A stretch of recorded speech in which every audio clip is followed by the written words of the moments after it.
Good afternoon, everyone. I'm Elizabeth George, Director of Member Engagement and Chapter Development with the American Guild of Organists. And I'm so pleased to welcome you to today's webinar, Robust Chapter Scholarships, that is being hosted by the Task Force for Gender Equity.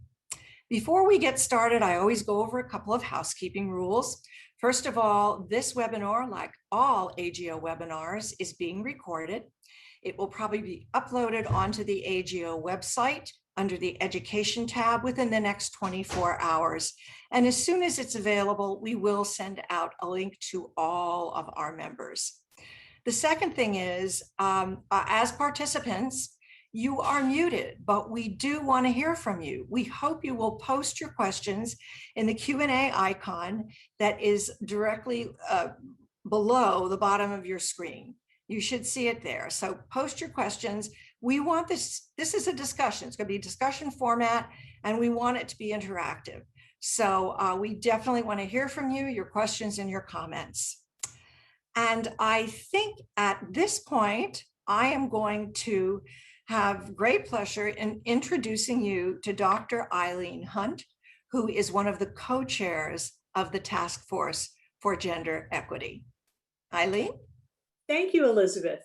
Good afternoon. I'm Eileen Hunt, and on behalf of the Task Force for Gender Equity, it's my pleasure and privilege to welcome you to today's webinar.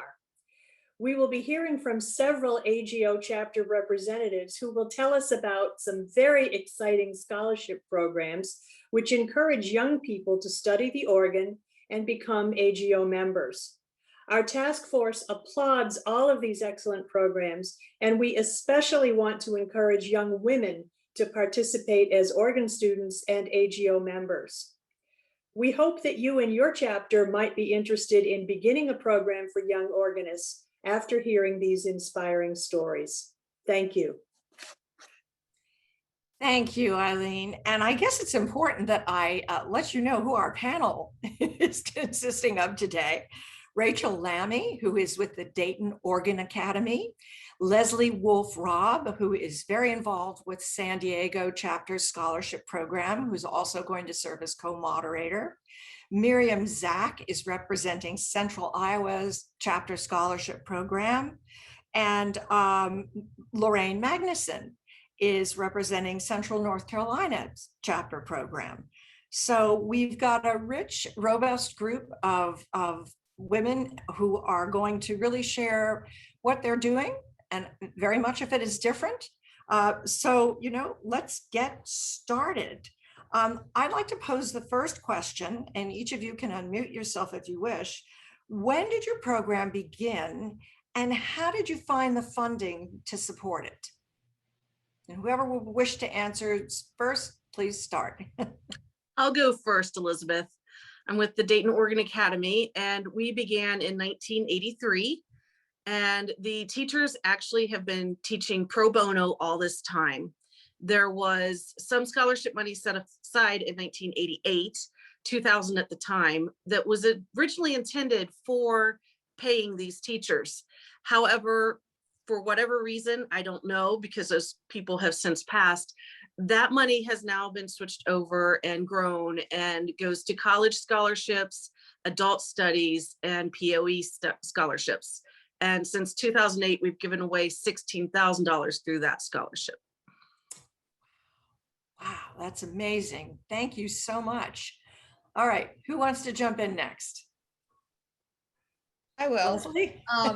Our San Diego scholarship program got its start back in the 60s when we received a bequest from a member who had passed, and those funds have been invested and have grown through additional bequests, and that's how our funding works. But we've had a program since the mid-60s, initially a more traditional program with competition, and more recently, for the past 25 years or so, a tuition grant program, which enables a number of students to receive awards each year.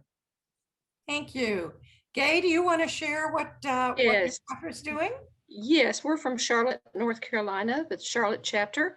Our scholarship program started in 2002, And we piggybacked onto a summer recital series, which had been started in 1979.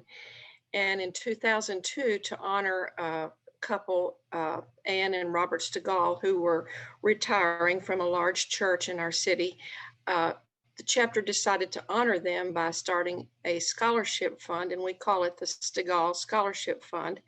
And we collect, pass the plate, actually, is what we've been doing at every summer recital, which is about 10 recitals in the summer. And then people can also contribute to the fund when they pay their dues online now. And sometimes we have memorials to the fund, but it's been going since 2002. So it's relatively new compared to some. Excellent. Miriam, how about you? We started 4 years ago. We actually officially started 2 years ago. So we're quite young in the scholarship program. The Central Iowa chapter now has 10 scholarship recipients, 5 women, 5 men. It's grown enormously, very, very quickly, with a very supportive, positive energy of primarily the executive committee. And we're basing our, we have one of our members was in 2 other chapters, one of which was in South Dakota and one in northern, it was Sioux City in South Dakota, and in northern Iowa. She brought her experiences from those 2 chapters to us in central Iowa and helped our chapter form what is now our program. We have an important item is having consistent donations to the fund. We have a very creative member of our chapter who does fun quizzes and every month sends them out to us. And we have also made links with a local Des Moines Symphony Orchestra group, an academy of 800 children. It's enormous. I mean, it's growing very quickly. That's So, amazing. And how wonderful that you're collaborating yes, it's on the collaborative walls. effort. It's Yeah. fabulous. Beyond the walls. Absolutely. So, Yeah. I'm sorry, Lorraine. How about you? Share a little bit about your program. I thought until Miriam started talking, we were the baby, but not so. We started in 2008. The dean at that time, Lee Harris, really wanted us to develop a scholarship program. And I had been the ancient telephone chairman, which wasn't needed any longer in the chorus, in the chapter. And so I agreed to head the committee for the scholarship, not knowing a thing about what I would be doing. And I got a volunteer within our chapter, a professor of engineering at NC State, who is a self-taught organist and very passionate about it. And working at State with students, he had all kinds of experience with grants and scholarships and applications. And so he structured what we have here today. We focused on 13 to 18-year-olds, only high school students. Okay, great. Wonderful. Just Well, I know we're going to go into more of that, but Leslie, I'm going to give you the floor to pose the next question. We lead into this really well because there was a question about how do you get participants for your programs and how often do you offer the awards? And then one specifically for Miriam, since you had 5 women and 5 men, did you purposely divide into gender? So let's talk a little bit from each of you about how your program works and where do you find your participants? I can tell you that we started, as I mentioned earlier, with something that was more of a competition. And when we didn't have very many people signing up to do that, and that dates back to my college days, we decided to open it up to pianists who were interested in studying, as well as students of all ages, both children and adults. And I'd say for the last 25 years, we've had anywhere from a dozen to 25 or 30 participants per year. And we partner with our local chapter of Choristers Guild, with the Southern California Junior Bach Festival, and with piano teachers who are also organists. Those have been our best sources for finding participants. How about you, Gabe? And which part of that would you like for me to answer? Oh, as much as you'd like. Okay, our scholarship is limited to middle school and high school, 6th through 12th grades, and we give it, we have auditions once a year. This year they will be in person. Last year they were virtual, but we have a committee including Mrs. Stegall, and who the scholarship is named for, and we take piano students who are interested in learning the organ. I would say usually they've been in a church situation and they've heard the organ, they've talked to the organist who might be one of our members that could tell them about our scholarship program. And that's the way I guess it's word of mouth more than anything. We don't have an academy that we're linked to, but the awards are awarded once a year, but they're given the money is given directly to the teacher, not to the children or the family, but to the teacher at the end of each semester. So the award, let's say if a student won $500, and that would be sort of what we'd start them with, they would have $250 for the fall term, $250 for the spring term. The teacher keeps up with the lessons, and at the end of the teachers can charge whatever they like. That's between them and the student families, and they write a report for us. We have specific questions that they answer, telling us that the student has improved, shown progress, has attended the lessons, and then we pay the teacher at the end of that semester. The first semester is June 1st to December 31st, and then the second is in the spring. And we let the teacher, we give the teacher a lot of prerogative to determine his price. And if the student needs to pay more, then the family pays additional.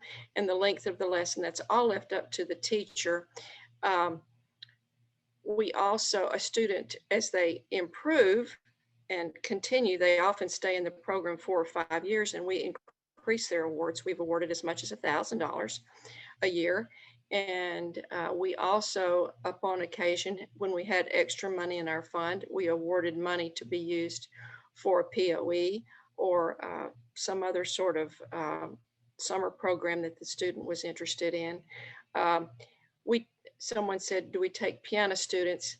Yes, if they're interested in the organ. If they still need more piano work, we would put a stipulation on their organ lessons. Yes, you can have the scholarship for the organ lessons, but you need to continue piano study at the same time. At the audition, they are required to play scales, arpeggios, and they can audition on the piano. They don't have to be ready to do the organ at all, but if they're showing interest, and then they have to sight read, play prepared pieces that also can be on the piano. We find that we will take just about anyone who shows any interest in the organ and work with that. And we have had some amazing students who have auditioned, and we've had some very weak students who have auditioned, but who have grown. They've stayed in the program for several years. And sometimes it's very surprising. We're having one graduate right now who has been sort of a weak student from the beginning, and he's going off to college to major in the organ. So we're That's like, fantastic. whoa. Yes. Thank you, Gay. Let's go to Miriam. I think we're all curious, Miriam, about that balance between the male and female organists and how that worked.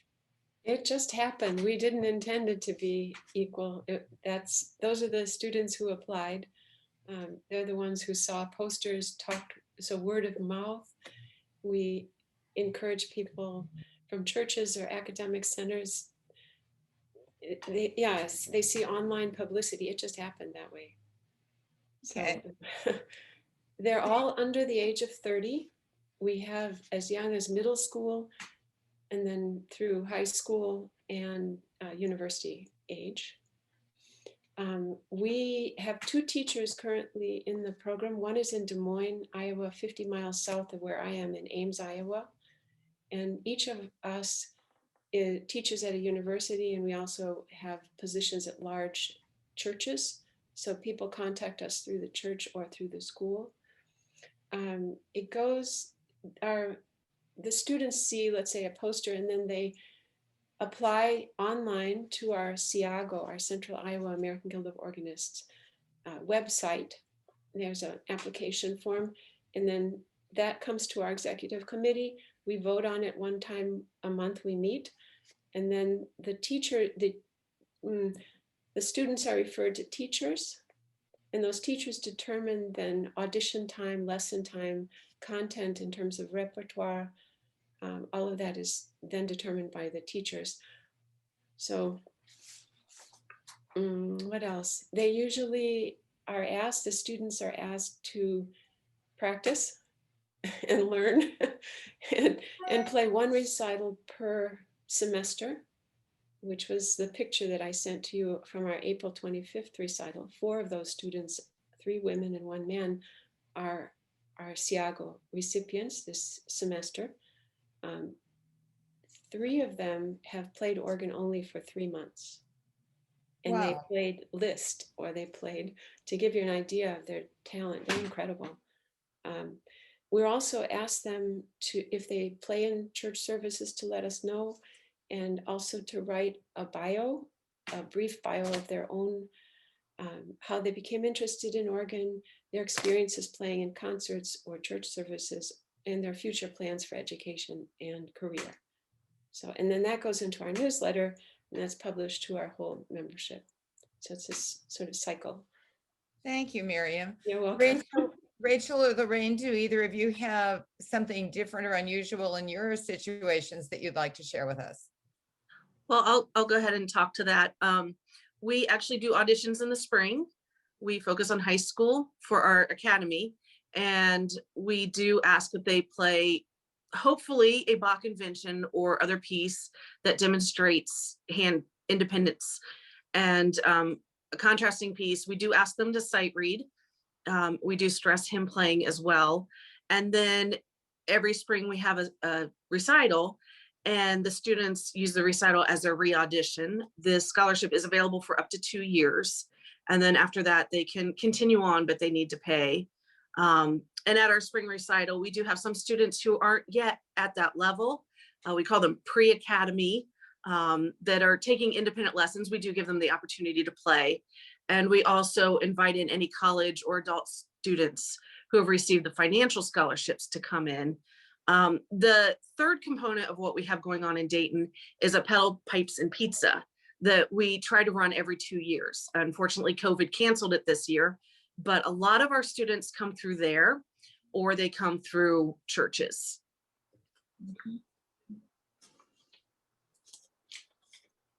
I could add, since 2008, we have had 11 girls and 9 boys who applied for our little scholarship. Right now, we are awarding a $1,500 prize. We audition in February, mainly so that whoever auditions, whether they win our prize or not, we can urge them to go to a POE. So that's the reason we do this in February. We pretty much just award our prize to the family with the general understanding they will spend it on the teacher or organ, shoes, or music, or related to what the student is doing. We do have them play 2 pieces that would be appropriate in church and a hymn, and 2 verses of a hymn, so we can see what they do between the verses. And we do audition on piano. Others have mentioned that too. If they are really interested in moving into organ, we will audition on piano too. Thank you. This may be slightly redundant because I know some of you have already shared this, but if you haven't, How are your teachers selected, and are they compensated? And I know a couple of you shared how that happens, but if we haven't heard from a couple of you, Miriam, I know you said there were two that were from the chapter. Okay. I can speak to that. Yeah. One scholarship equals $400 for 10 60-minute lessons, and that's paid to the teacher. And the teachers both, currently, both of us were on the board. I'm still on the board of SIAGO. So we're both active in the area, in the 14 county area that in which we live. Each scholarship student receives 1 year student membership in the SIAGO, which includes 1 year online, The American Organist. So the value was about $42, but the students never see that money. It goes, the payment goes directly to the teacher, or the American Guild of the American Organist magazine is paid directly to National. Excellent, excellent. Anything else anybody wanted to add along those lines? We do. Go ahead. We have about 7 teachers in the San Diego area. San Diego is quite large, as you know, and so students typically choose a teacher either because they go to that church, or they also study piano with that person, or by just geographical proximity, so that they don't have to drive so far. And we too pay the money directly to the teachers, but how many lessons it goes for is dependent on what the teacher's current rate is. For pianists, we currently give a $200 scholarship that covers 6 half-hour lessons, and pianists can only get that one time. Gay, did you want to add something? We require that our teachers be members of our local chapter. Occasionally, we have had a teacher who wasn't. So if they would like to have a student who is on the scholarship, then they have to join our chapter. We also provide membership for the students, and we pay that, as Miriam said, directly to the national office. We don't pay any money directly to the student. We either pay the teacher or the national office, as Miriam said. Well, your answer leads into Leslie's next question, I think. Yes. And that's about, do you offer a complimentary membership to your scholarship recipients, and how do you engage them in the life of your chapter? And I think we've already talked about the memberships. We do that as well. But how do you engage students in the life of your chapter, and how do you provide resources for them? You know, students need, as someone mentioned, organ shoes. They need organ music. They need a place to practice. Do you have any interesting resources that you could share with us about that? Miriam? We, last summer during COVID, a man came up to me in my neighborhood and said, "I have an organ in my truck. Would you like it?" And I said, "Yes, I think so." Sure. So I gave that organ to one of my students who lives with 3 other music interest, students.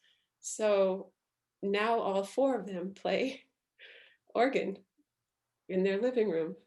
That's one event. We started giving or trying to match organs with our students during social isolation. So house organs. I know, organ on a truck. You all carry on. We've had a number of that kind of thing too, where someone will say, I have an organ, maybe they're getting a new one, or they're moving to a retirement community and they can't use it. And students have benefited from that. The most exciting thing recently is that the Spreckels Organ Society in San Diego, which supports the Spreckels Organ in Balboa Park, has started taking in used organs and making them available to students. And in the slideshow at the end, you'll see a photo from a Facebook post about one of our local students who now has a Hammond organ console in his living room, courtesy of the Spreckles Organ Society. They delivered it. They will maintain it. And if he goes off to college and they don't want it in the house anymore, he will move it. They will move it at no cost to the student. And I see someone asking a question about the emphasis on a high level of skill on the piano before moving to the organ. One of the things that we have done in our auditions over time is to eliminate any particular level or age requirement. And Elizabeth said I could share this photo. This is a former student of mine. Let's see.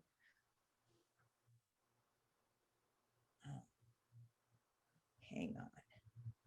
There we go. This is a former student of mine. At the time, she was barely 6 years old, and I don't know if you can see, her music is taped to the edge of the music rack, because if it was on the music rack, she couldn't see the entire bottom staff because she's not very tall. And because her feet don't yet reach the pedals, using some of the early Wayne Leopold books, we had pedal extenders that let her play 2 or 3 pedals at a time, 1 foot for each, enabling her to start study at a very early age. And she went on to be a church organist for 2.5 years before she went to college. Leslie, if I could add, here in Dayton, because our teachers are pro bono, that is one of the reasons for the scholarship years, there is the higher requirement. But we do have the pedals, pipes, and pizzas, as I mentioned earlier, and quite a few people who are willing to share organ and give access to younger children, just not through the official academy. I would add about how to engage the students. We also put their biographies in our newsletter, and we ask them to usher at various events that we have, recitals. The summer recitals particularly, they take up the offering, and we put a badge on them that says Stegall Scholar so that people know them. I would say that our chapter members are very proud of the scholarship program, and they go out of their way to invite the students to things and talk to them about whatever they're interested in. And someone said people moving to a retirement community that might have an organ. We also have similar situations with organ music. And I personally recently moved to a retirement community, and I cleaned out all my organ music that I knew I probably wouldn't ever really be able to play very well again, and gave it to the scholars that I knew were going to college. I had some very fine French music pieces that I had purchased in France for $2 or $3. It would be extremely expensive now. From time to time when we have a dinner, we put out music for the scholars, and people bring music that it could be service music, it might be fine French music, it might be junk, but the students can look through it and take what they want home. So I think that our particular chapter does a very good job trying to engage the students and encourage them. One thing we do in our chapter, we do have kind of a used music sub business going on. Anytime we get together that it's appropriate, I am the lucky one who takes care of all that used music. Our members are supposed to look through it, bring their own, donate more. And when they take some away, they're supposed to leave some money in the jar for the scholarship fund. And when we have any students in attendance, I do tell them, as Gay was just saying, I tell them, you go look at that music and you take anything you want. You don't donate. This is for your benefit. So. Lorraine, we've got one of those libraries in Dayton too. It's currently housed at Westminster Dayton up in the attic where the college students of Westminster College first lived. It's very hot there in the summer, and we do use music sales at our chapter events when we get together in person. COVID changed everything, but And then you're asked to give some donation that then goes to the scholarship funds for the other aspects of our programs. Mhm. Excellent. Regarding the, oh, Miriam, go ahead. Sorry. We last year purchased Orgle Kids, which has led to some amazing and wonderful, incredible experiences for people of many different ages. So they are able, we brought them in this spring. One of the gentlemen who just asked a question, Stephen Smith, is our agronomy professor and sub-dean of our SIAGO. And he and I built the organ with my music, acoustics, and architecture students at Iowa State University in about half an hour in the morning. And then 2 days later, presented it in an international festival at the university. The result of that is mechanical engineering department is very interested in, in this instrument. We have had, it's going on a sleepover to Omaha in about a month, for a month to children. It's fabulous. The Orgle Kids, it's the only one in Iowa that I'm aware of at this time. It's attracting young organists. One of my honor students at ISU is a mechanical engineering student also. She just applied for a position at our local organ building company, Dobson, and I'm waiting to hear from her. So she's one of our scholarship organ students, and she's a mechanical engineering student, and built this Orgle Kids. I mean, it's amazing. I highly recommend Orgle Kids. So We You have know, one. We My, have one also. do you really? That's great. Yes, My, yes. my wish list, if I had a wish list for the AGO, it would be that every chapter had one or could borrow one from another chapter. And I know that means that there's some costs in shipping, but that we would have a program, a structured program that chapters would take these Orgle kits out to schools when they reopen and share them. Many have music departments, but what a great way to interest young people in the organ. Now, To explain that when you take it to some place, do you take it all apart and they build it for you while you're, I mean, it comes in a big box, fairly heavy box that I definitely can't lift. And then we put it together in with the students, and then we put it, deconstruct it, put it back in the big box. okay. And we have started a rental program through the SIAGO. We just voted on that a few weeks ago. So it belongs to Wonderful. SIAGO, and one of our members made a cover for it, and she calls it Piper Sits in Her Dining Room. That's great. We do have a question that Michael Bedford posted a while ago that I do want to get answered. Do the funds exist, the funding that you have now, in separate bank accounts, or are they invested so that they can generate more money? Yes. Ours are completely separated. We have 2 bank accounts, and one treasurer manages both, but the bank accounts are linked so that you can move the money when someone makes a deposit, or not a deposit, when the AGO central headquarters deposits our dues, they also deposit the donations for the scholarship fund or for the chapter. All that money comes into our checking account, and then we move the scholarship money to the scholarship account. Excellent. Anybody else want to share how you allocate, or Leslie? Well, Same here. We have a separate scholarship fund. We've recently moved both our endowment fund and our scholarship fund to the San Diego Foundation, a local foundation here in town that has a wonderful track record. And we look forward to seeing more growth, which lets us help more kids study organ. Excellent. yeah, we're like Charlotte. They're separate funds, but they are in the same account, so to speak, and money can be transferred back and forth easily. But they are maintained and reported separately. Well, I know that I've heard some of this from each of you in private conversations, but I think it'd be great for the audience to hear. What are some of the success stories that you can share with us as a result of your scholarship programs? Any rising stars? Well, We do. We have a phenomenal 18-year-old. We're just, yeah, she just graduated from high school, played Liszt last weekend on concert and got into University of Iowa on scholarship in the music program, piano and working.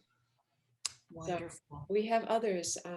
My colleague, Michael Ellsburn, one of his students just won a competition, a Des Moines Civic Music Association scholarship competition, and received a music scholarship for Hillsdale College in Michigan, top scholarship. Another one is doing a continuation exam with me today, actually, after we say farewell. He's a third year Iowa State student. He wants to do trombone and organ and conducting. I mean, we are helping people enormously with these scholarships. It's really important. We've Someone had, just commented and said, this is so wonderful. The more ideas we can share, the better we will all benefit. So I'm sorry, interrupted. Was it Lorraine that you wanted to? Okay. I just wanted to say we have found that we've had some amazing kids over the years. We've had students that go to Eastman, Curtis Institute. We have a young lady working on a master's degree currently at Yale. We've had several students go through Yale.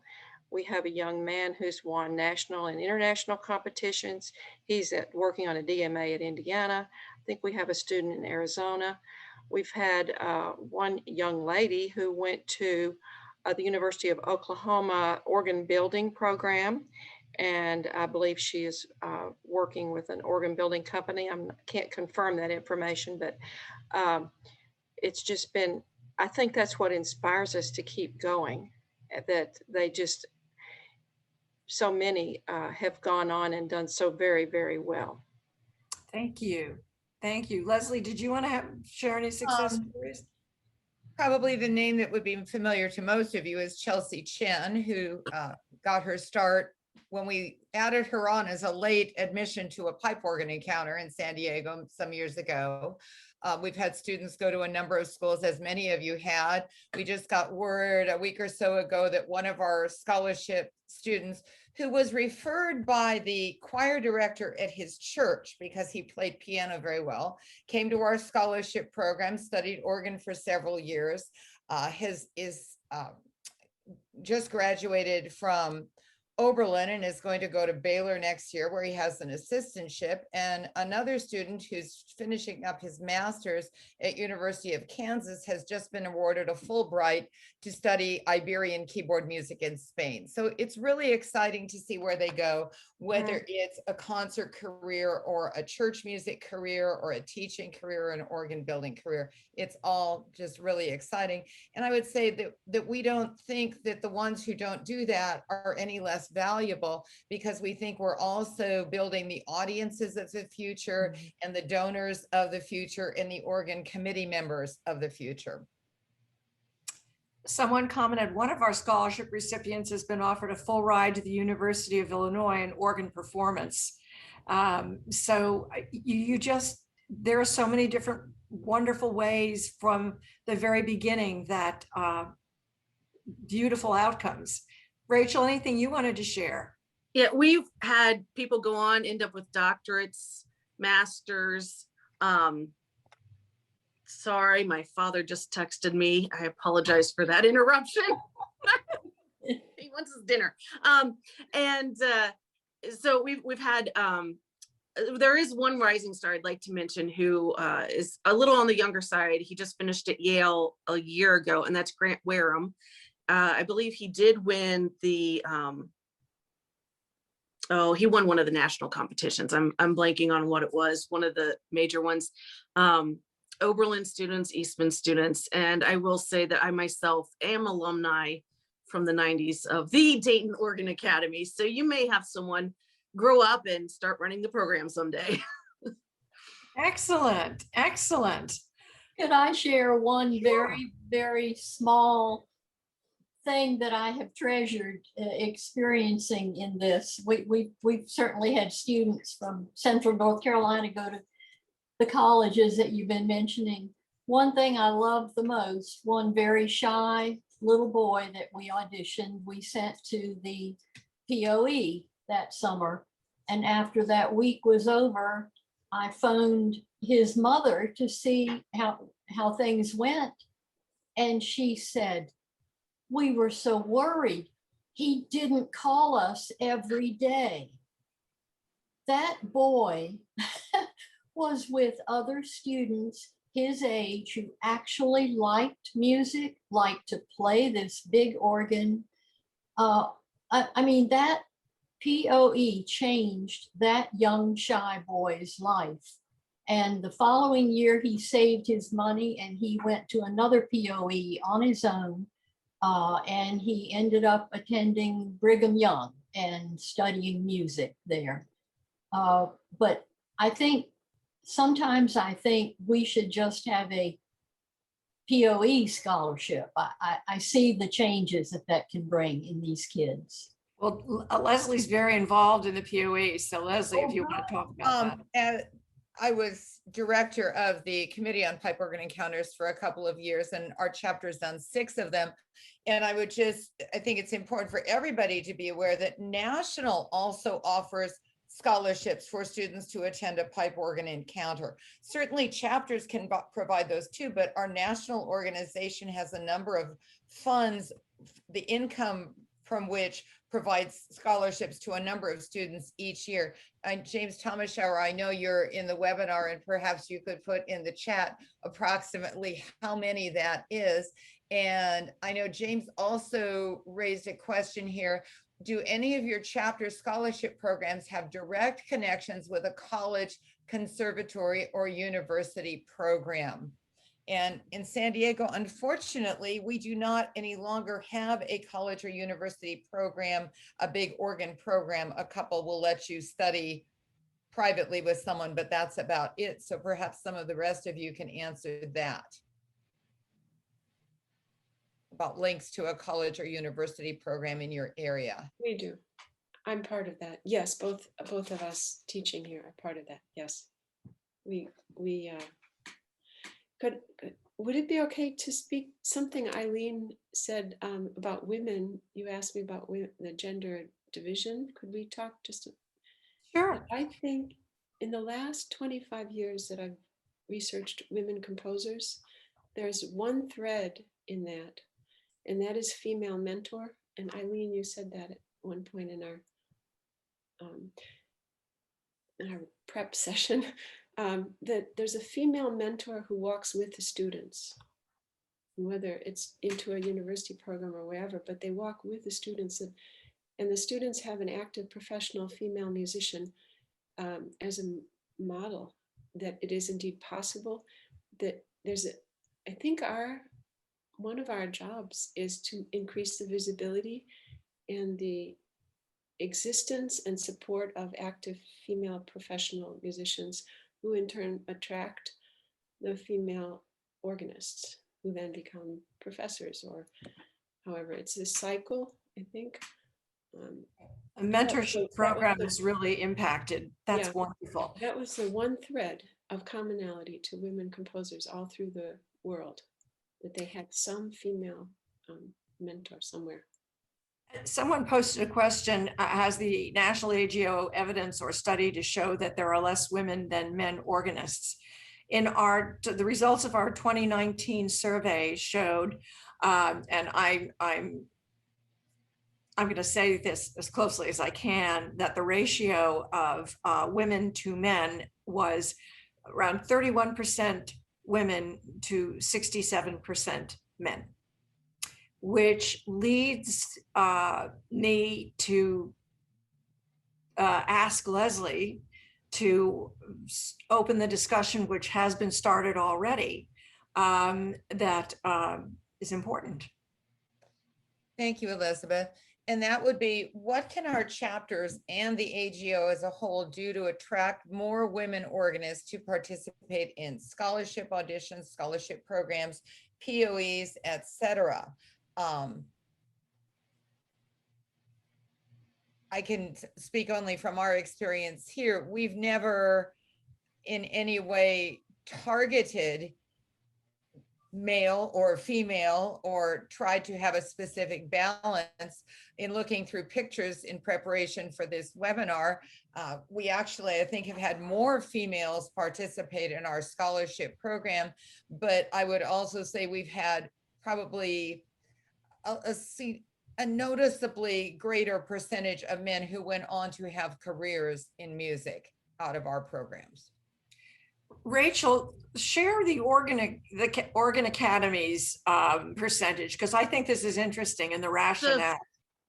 So here in Dayton, there have been 11 teachers, including our current 5 teachers, and not 11 female teachers, 9 male teachers. And so we've had more female teachers than male teachers. We've had 76 students at a 2-to-1 female to male ratio. Now, some of this, and it gets a little personal, particularly with me too, a lot of us have come from conservative backgrounds. And in this area, we get a lot of families who think, oh, let's have our child who's a female learn to play organ because you can have a nice family supplemental income by playing part-time for a church. And so we get a lot of that influx here. I think as far as how many have gone on to be professionals, it's been about 50-50 actually from Dayton who have gone on to college level out of the academy. But we do have more females leading, and that leads to more females as well. So there's the mentorship, and there's this weird kind of backwards beneficial old-fashioned mentality. Well, you know, that ties in very much with the AGO's mission that we welcome anyone, whether you're a full-time organist or a substitute organist or a part-time organist or an organ enthusiast. We welcome everyone to the organization. So, but thank you so much for sharing that, Rachel. Eileen, someone posted in the chat, and I think it's relevant here. What is the goal of the Gender Equity Task Force? Could you tell us that in just a few words? Well, yes, thank you. Our goal really is to encourage more female organists to become part of the Guild and become professional musicians and participate in our profession and in our organization. The numbers that Elizabeth was talking about in our 2019 survey, those numbers are for the younger demographic. And, you know, in past surveys, when we've looked at things, it's been, you know, pretty close to 50-50 male and female membership in AGO and participation. And the fact that it's changing so much in the younger demographic. But our task force is definitely interested in raising the consciousness with young women musicians and encouraging younger women to be part of the profession and be part of AGO and become professional musicians. Elizabeth, do you want to add anything to that? Well, I do, and I have your mission. Actually, I'm gonna end after we finish our conversation with a brief PowerPoint that shares some photos from each of your scholarship and academy programs, and at the end shows the mission of the task force. You know, one thing that we are doing, that the AGO is doing, and I'm sure many of you have read about this, is 2021, 2022 is going to be the year of the young organist. And beginning on July 1st, anyone who is a member of the AGO who's a young organist will have their membership renewed for free for a year. We encourage them to reach out to colleagues and friends. We will offer this to non-members as well, with hopes that they will see the benefits that we have to offer. And after their complimentary year of scholarship, of membership, they'll want to renew as a paid member. As well, we're looking at those members that dropped their membership that are still within the young organist category. That's up to 30 years old. So those that drop their membership, we're going to be contacting them to say, come back and join. We want to give you a free year. And as well, the AGOYO committee, the AGO Young Organist Committee, realizes that we need to provide more resources, more topics, more programs that are really relevant to young organists. And they're working very hard on a wonderful year of programs and initiatives that they will be rolling out very, very shortly. Anybody else have anything in closing? This has been such a rich discussion. I can't thank you enough. Leslie. Someone posted that they realized that for years only male recitalists had been hired for their annual scholarship recital, and that they've remedied that over the past 6 years. And I just wanted to say, good for you. And I would hope that in your chapters that you think about this, because when people come to a concert, and it happens, I think, in many places, that often the predominant number of recitalists on a chapter's program year often are all male. And if young women don't see the example of someone having a career doing that, it's harder for them to think that they could do that themselves.